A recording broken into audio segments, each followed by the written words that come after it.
Welcome back to the channel. It's time to talk about the very best comic books that you can read this week. And I do want to say thank you very much to Jim from Weird Science. How you doing, Jim? Hey, Wes. I'm doing great. Thanks for having me once again. I'm ready to talk about some good books for a change. Absolutely. Let's talk about my featured recommendation of the week, the only all-ages book from Marvel Comics that's even worth reading. Strange Academy Finals #1, Skottie Young, Humberto Ramos returning. I believe this is going to be the end of what Skottie Young and Humberto Ramos do on Strange Academy. I really love this issue. They really play on a lot of the story arcs that they've already created. And there's a lot of good lessons that I think young people can learn from this story. You should treat your friends nice. You shouldn't deal drugs, stuff like that. It's really wonderful how they've incorporated all that into this. And I'm watching Harry Potter right now with my 7-year-old. And it feels like this would translate perfectly to movies for kids. If you haven't been reading Strange Academy, this actually has a really clever way to recap what has led up to this that fits the whole dynamic of the deal. And like you said, it does have that Harry Potter feel. So that's already fun. And they use that as not a cliche or trope or anything. They use it to kind of get you the ball rolling. And like you said about the stuff of say no to drugs and it's not in your face. It's not shoved at you. It works well with the characters and their situations to make it feel very natural. Yeah, we got the young man that he lost his powers because I believe his coat was destroyed. Yep. And he's been selling things for gas lamp on the side so he can get powers back kind of thing. Basically, he's stealing drugs in a metaphorical way. We've got another character. Her name is Emily. And basically, she ended up turning on the Strange Academy itself, and she ended up taking all of her friends from the Academy into the dark dimension. They all want to contact their parents and let them know that they're okay. She won't let them do any of that stuff. That character is so crazy, and I thought it was really interesting the way that they portrayed it and really had the guts to make this young female character pretty much the villain in the book. Yeah, and I didn't see it coming. When it ended up being that, I really didn't see that coming. And going back to Calvin, the kid dealing the drugs, the thing about it is you have a motivation for it that he wants to have powers. He's not powered like the rest of the kids. So once he lost this coat, he ends up not having powers. So it makes sense. It's a bad thing. And, it's pushed as a bad thing. But you can see why he's motivated. And with Emily, that's so crazy. And like you said, it's a brave choice to get almost the main character and a girl there being the villain. But since we were so behind her, it actually makes that villain turn. It makes it stronger. It makes it actually something there. Oh, my God, I can't believe this happened. And we also get the personal relationship drama that's going on within the school itself. They haven't forgotten about that. We do have Doyle Dormammu. He's not confident in his use of magic. Yeah. It's making him conjure up some weird stuff that's kind of giving away pieces of himself and really causing a little bit of drama in the school. And those are the parts that I think really call back to Harry Potter, where you do have a cool, exciting mystery in all those books, but there's always a little bit of drama in there with the characters themselves as they're growing up together. Yeah, and that's what you need in these books. When you have the kids, they're in a school, the drama is what really pushes all the other things and sets up the big deal. And the characters in this book are great. If you're not reading it, you should check it out. And Doyle himself is great. It's Dormammu's son. So he's afraid throughout this whole series that he's going to turn bad. It looked like he would. Things were kind of twisting and turning. He's been shown a vision of the future where he's not good. Yeah, and they play around with it, though. Like, it could be bad, it could be good. Like, it's a cool way to really play it out where you're left guessing like he's left guessing. But you hope that he's not bad because he's a cool character. All the characters are really cool. And I will say that finally they end up having my favorite character, Gus, who always just had to hang outside. We actually get a way for her to get involved as well. So I really like that. And obviously the art by Humberto Ramos is absolutely spectacular. Definitely inviting for adult readers as well as kids readers, which I think is really important. If you have kids and you're having trouble getting them into comic books, or you can't find one that you think is okay for them, and most of the comic books coming out of Marvel and DC right now are not okay for kids under the age of like 12 or 13, this is like the perfect comic book. This is the one that you want to share with your kids and really experience that together. Just as a dad, that's the way I come away with it. Yeah, and I'm a dad as well, and I think so. And it's one of those where, yeah, you want to make sure as a father that, or a mother, a parent, that the books are okay, that they are all ages. But another thing that kind of gets left behind in that is Is it going to talk down to the kids? Will they enjoy it? Because it's easy to find things, that are kind of lame and talking down. This doesn't do that. It lets the kids get involved. It's like Harry Potter. You end up getting involved. And it's a situation that you would want to be in, having a school of magic, but it's also kind of like just going to regular school and having your friends. And it really works out. Definitely can't recommend that one high enough. If you haven't read the original Strange Academy, go back, get caught up, and jump in for the Strange Academy finals. It's absolutely going to be worth your time and money. Now let's go over to some of the indie comic books that we're going to recommend this week. I'm recommending Barbaric Axe to Grind #3 from Michael Moriarty and Nathan Gooden.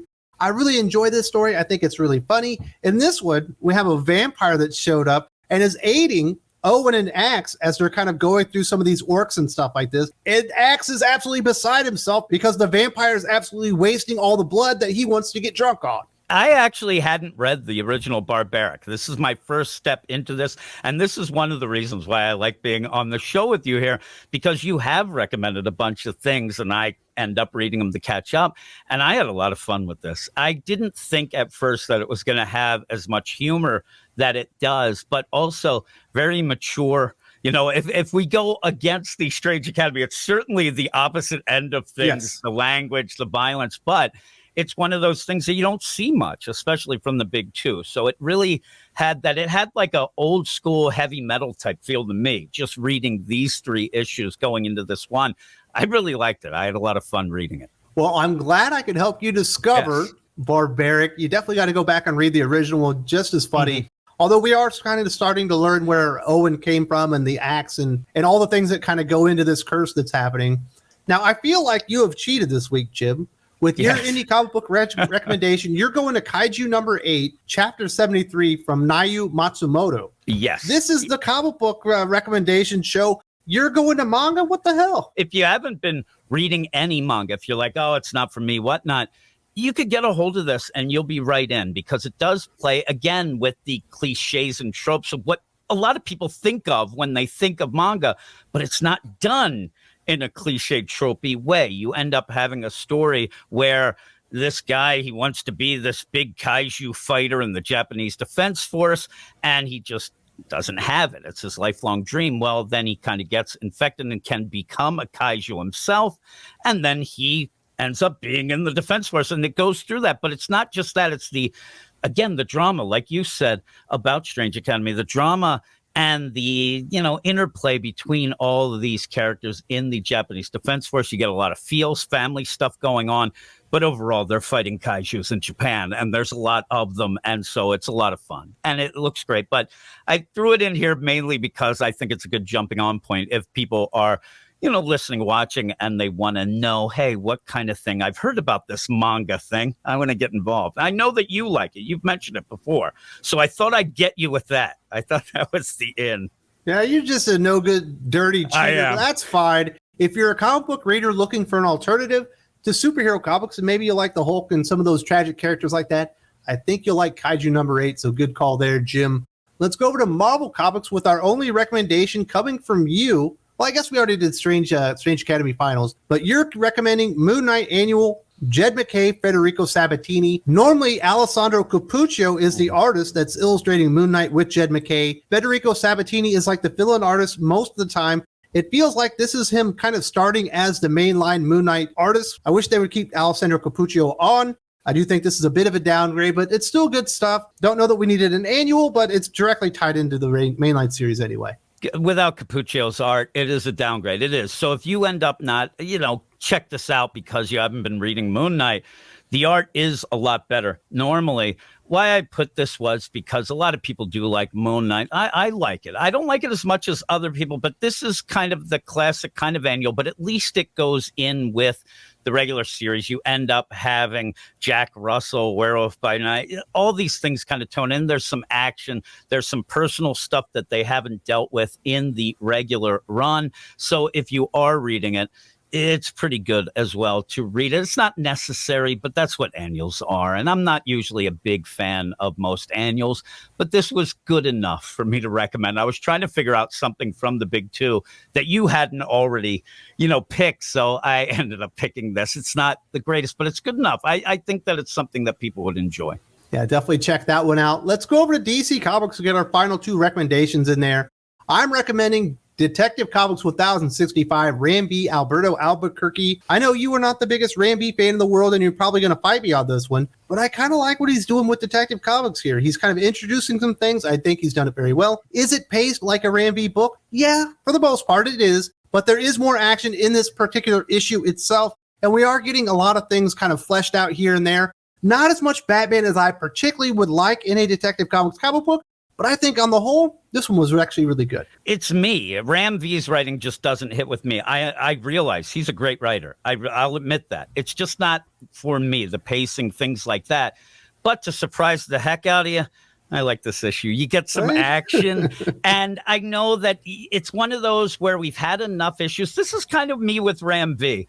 It takes me a little while to get, even though he does the same thing, it takes me a while to get that pacing down and realize, okay, we're not going to get a ton of Batman in this. We're going to end up being, a little bit pretentious in some of the dialogue or whatnot. But once I can get there, settle down, I actually didn't mind this. Plus, we got werewolves, and I love the werewolves. Yes, we do. So we have that, and that's kind of a funny deal. But if you end up looking at this in the whole scope of things, this is way better than Mariko Tamaki. So please, I would definitely, like it just because of that, because that last run was terrible. And he's a quality writer. People like him for a reason. It's just some of his things that he does just don't jive with me. But again, I actually like this issue enough. This is probably the best issue of Detective that Ram V has done so far. He is a bit of a slow burn as a writer, but I think he really nailed this one. Now let's go talk about pretty much the exact opposite when it comes to, style of writing in the DC Comics universe. DC versus Vampires number 10, James Tynion, Matt Rosenberg, Otto Schmidt. This is not a slow burn comic book. It's not even a thinking man's comic book. If you can leave your brain at the door, it doesn't even have like the emotional moments or the character moments of like a deceased that I think made that stand out. But as mindless fun, DC versus Vampires has a place. It's worth reading. Just don't expect anything really hard-hitting other than the action. Yeah, I agree. It's a popcorn type book, and you have a lot of fun reading it. It looks cool, and that's why I even gave Drew a little crap from last week in the comments. I want to apologize for that, but I'm not liking the tie-ins as much because, like you said, I don't know why there is a tie-in. I know I don't really need that much of it. It's such a fun little quick deal, and it's what a lot of Elseworlds should be. You go in, you go out, you have fun, you have this little twist and turns there. And so, that's what it is. It's an action movie there that you love while you're reading it. It's not going to be something that's going to blow anybody's mind. But by the end, you're like, yeah, that was cool. I had some fun. And there's not as many comics like that nowadays. So it really does end up having its place. I just wish that the delays weren't as bad and everything with that. But after it came back, I'm having a lot more fun with it. It's almost like building for me, which is cool because you build to the end. And I'm looking forward to it. I'm looking forward to see how it all ends. But like I said, tie-ins, you may not need to read those, but it's just fun.